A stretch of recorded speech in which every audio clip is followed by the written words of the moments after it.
بسم اللہ الرحمن الرحیم الحمد للہ رب العالمین والصلاة والسلام علی سید المرسلین وعلی آلہ واصحابہ اجمعین۔ میرے بزرگوں اور پیارے بھائیوں، اللہ تعالیٰ آپ حضرات کی خدمات کو قبول فرماوے، پورے عالم میں حق اور ہدایت کے عام ہونے کا ذریعہ فرماوے۔ اللہ کا دین یہ ہمارے پاس امانت ہے، ہمارے پاس امانت ہے، اس کی حفاظت بھی ہمارے ذمہ ہے، اس کے ارشاد بھی ہمارے ذمہ ہے، اور اپنی ذات سے اس پر استقامت کرنا بھی ضروری ہے۔ اسی سے ہماری عزت ہے۔ دین ہے تو سب کچھ ہے، دین نہیں ہے تو کچھ نہیں ہے۔ اور دین میں بڑی چیز ایمان اور علم ہے، جیسا امام غزالی رحمۃ اللہ علیہ فرماتے ہیں کہ دو ہی چیزیں ہمارے پاس بڑی ہے جو اللہ کی طرف سے ہم کو ملی ہے، ایک ایمان ملا ہے اور ایک علم ملا ہے۔ ایمان یہ تو اللہ کے تعلق کا نام ہے کہ ایمان لایا، یعنی میں نے اپنا اللہ سے تعلق پیدا کر دیا، بندگی کا اور عبدیت کا، یہ ایمان ہوا۔ اور ایمان کا تقاضا اطاعت ہوتا ہے کہ اللہ پر ایمان لا کر کیا کرنا ہے، کہ اللہ کی اطاعت کرنی ہے۔ تمام نبیوں کو اللہ تعالیٰ نے اطاعت قائم کرانے کے لیے روئے زمین پر بھیجا ہے۔ وَمَا أَرْسَلْنَا مِن رَسُولٍ إِلَّا لِيُطَاعَ بِإِذْنِ اللَّهِ۔ تو اطاعت قائم کرانے کے لیے نبیوں کو بھیجا ہے، اور اطاعت علم کے بغیر ہو ہی نہیں سکتی۔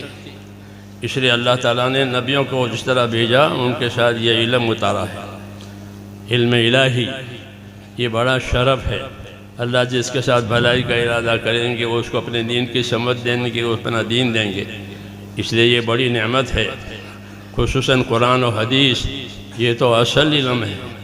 یہی حضور کے پاس تھا، اسی کی تبلیغ کی، اسی کی تعلیم دی، اسی سے تربیت ہوئی ہے۔ تو یہ بڑی نعمت ہے، جس کو یہ ملا وہ خیر کثیر اس کو مل گئی۔ تو ہم جس زمانے میں وہاں تھے، پڑھتے تھے دورائے حدیث میں، تو جب ہمارا سال ختم ہوا، 149 تھے ہم لوگ، 150 میں ایک کم، تو حضرت رحمۃ اللہ علیہ نے بخاری شریف ہماری ختم کرائی، پھر اپنی چوکی پر کھڑے ہو گئے۔ اللہ ان کو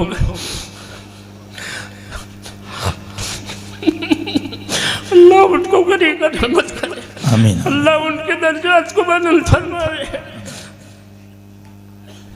ہم لوگوں کو اپنی چوکی پر کھڑے ہو کر کے بخاری شریف کی اور ترمذی شریف کی اجازت دی ہے کہ میں تم لوگوں کو اجازت دیتا ہوں۔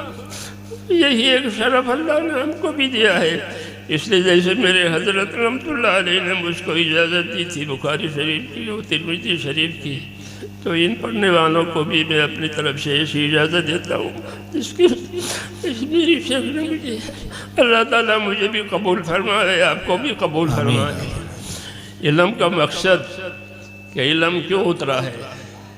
علم تو اس لیے اترا ہے تاکہ اللہ سے اپنا تعلق صحیح کیا جائے۔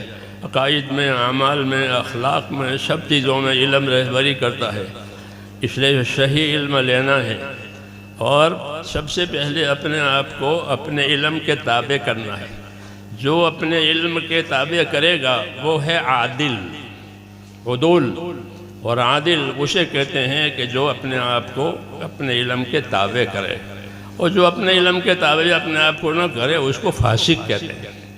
اللہ نے بنی اسرائیل کے علماء کو عام طور سے فرمایا کہ ان کی اکثریت فاسق ہے، حالانکہ ان کے پاس علم ہے۔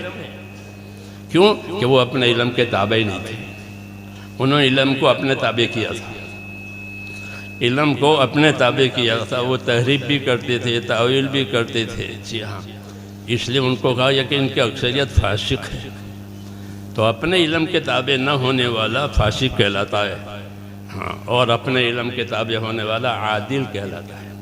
صحابہ سارے کے سارے عادل ہیں کہ وہ اپنے علم و ایمان کے تابع ہیں، اور انہوں نے اپنے ایمان کو اور اپنے علم اپنے آپ کو ایسا تابع کیا کہ ان کو اللہ تعالیٰ کے نبی کی طرف سے سند ملی کہ اصحابی کالنجوم، کہ میرے صحابہ تو ستاروں کی طرح سے، کہ ستاروں میں روشنی بھی ہے، رفتار بھی ہے۔ ستاروں میں روشنی بھی ہوتی ہے، ان کی روشنی سے لوگ فائدہ اٹھاتے ہیں، اور ان کے اندر رفتار بھی ہے کہ ان کا نور کا تعدیہ ہوتا ہے۔ اسی طرح اس علم میں بھی دونوں باتیں ہیں کہ اپنے آپ کو اپنے علم کا تابع کرے. اگر اپنے علم کے تابع عالم نہیں کرے گا تو اپنی خواہش کے تابع ہوگا. یا تو ہدا یا ہوا، ان دونوں میں سے ایک کی تابعداری آدمی کا نفس قبول کرتا ہے. اگر ہوا کے تابع ہو گیا تو پھر وہ کام سے گیا. کہ سب سے زیادہ گمراہ وہ ہے جو ہوا اور خواہشات کی تابعداری کرے. اس کے مقابلے میں ہدا ہے، صحیح ایمان، صحیح عقائد، صحیح اعمال. هو الذی ارسل رسولہ بالہدی ودین الحق، کہ اللہ نے اپنے نبی کو ہدا اور دین حق یعنی صحیح عقائد، صحیح اعمال کے ساتھ بھیجا ہے. تو ہم اس کا اتباع کریں گے، اس کی ہمیں ہدایت ہے. یہی وہ علم ہے جو نبی کریم صلی اللہ علیہ وسلم کی طرف سے ملا ہے. اور ایک تو ہمیں اپنے علم پر استقامت پیدا کرنی ہے، یہ سب سے پہلا تقاضا ہے کہ ہر عالم اپنے آپ کو اپنے علم کا تابع کرے. ہاں، یہ تقاضا ہے. فاستقم کما امرت ومن تاب معک. آپ کو حکم دیا جا رہا ہے کہ اے نبی، جو بات آپ پر آ رہی ہے اپنے آپ کو استقامت کے ساتھ اس پر رہیں، اور جو آپ پر ایمان لائیں وہ بھی استقامت کے ساتھ رہیں. تو ہمارے علم نے ہم کو استقامت کی دعوت دی ہے. اللہ نے کہ اپنے علم پر استقامت کے ساتھ رہو. دوسری ذمہ داری کہ علم کو اللہ نے ایک مشترک سرمایہ بنا کر کے اتارا ہے کہ اس میں سب کا حصہ ہے. جیسے بارش کے پانی میں سب کی روزی ہے. حضور صلی اللہ علیہ وسلم اپنے علم کی مثال بارش کے پانی سے دیتے تھے. مثل ما بعثنی اللہ من العلم والہدی کمثل غیث الی آخر الحدیث، کہ جو علم و ہدایت دے کر پروردگار نے مجھ کو بھیجا ہے وہ ایسا ہے جیسا کہ آنے والی بارش. تو بارش میں سب کا رزق ہے، بارش میں سب کی حیات کا سامان ہے. اسی طرح حضور صلی اللہ علیہ وسلم جو علوم لے کر آئے ہیں وہ علوم انسانیت کے ہر طبقے کے لیے ہدایت کا بھی سبب ہے، نجات کا بھی سبب ہے.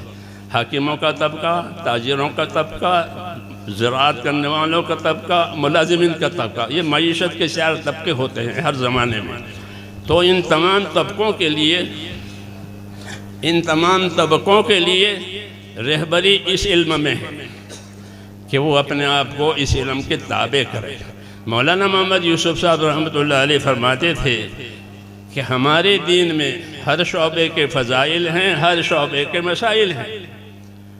ہمارے دین میں ہر شعبے کے فضائل ہیں، ہر شعبے کے مسائل ہیں.